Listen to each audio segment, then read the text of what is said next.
विद्यार्थ्यांच्या शिक्षणा हो तुम्ही प्रत्येक गोष्टीत तुम्ही काय वसा तुम्ही त्यांना परवानगी दिली यांनी काय सभागृह ताब्यात घेतलंय का?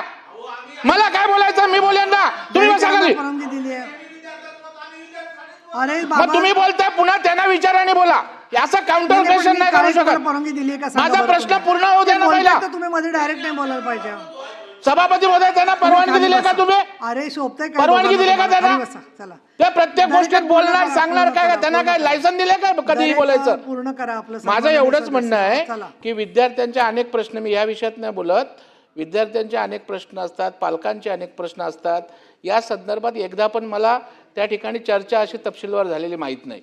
त्या शिक्षकांचे प्रश्न सोडवाच त्यांच्या मागण्या तुम्ही गांभीर्यानं घ्या परंतु त्याचबरोबर त्याच तुलनेनं विद्यार्थी असतील म्हणून शिक्षक आहेत. शाळेत विद्यार्थीच नसतील आज हालत काय आहे? पटसंख्या नाही आहे विद्यार्थी नाही आहेत तर विद्यार्थ्यांना जपलं पाहिजे ना. विद्यार्थ्यांना जपलं तर शिक्षक शिकवणार. विद्यार्थी काय असे मातीतनं येणार नाहीत ना. तर माझं या निमित्तानं माझी भावना आपल्याला लक्षात आली असेल की विद्यार्थी आणि पालकांचा पण कधीतरी सरकारनं विचार करावा अशी मंत्री महोदयांना माझी विनंती आहे. बरं त्यांनी बैठक बोलावली तर तुमची सहकार्य राहील ना तर मग बैठकीचं सांगा ना तुम्ही. सन्मान्य प्रवीण दरेकर साहेबांनी शिक्षकांसोबतच विद्यार्थी आणि पालकांच्या हितासंबंधित ह्या सभागृहात चर्चा झाली पाहिजे असा आग्रह या ठिकाणी धरला. निश्चितपणे त्याच्यावरही चर्चा होईल परंतु समस्त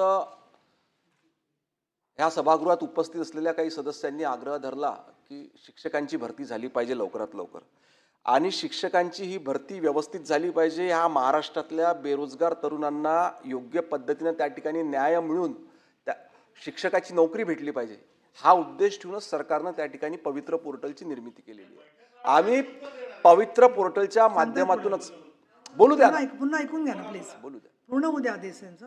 ह्या पवित्र पोर्टलच्या माध्यमातून अनेक ठिकाणी आपण शिक्षकांची भरती देखील केलेली आहे. हे देखील सदस्यांचं बरोबर आहे की याच्यामध्ये काही उणिवा आहे काही त्रुटी आहे त्या निश्चितपणे बरोबर करून पुन्हा एकदा अधिक कार्यक्षम ते पोर्टल कसं करता येईल.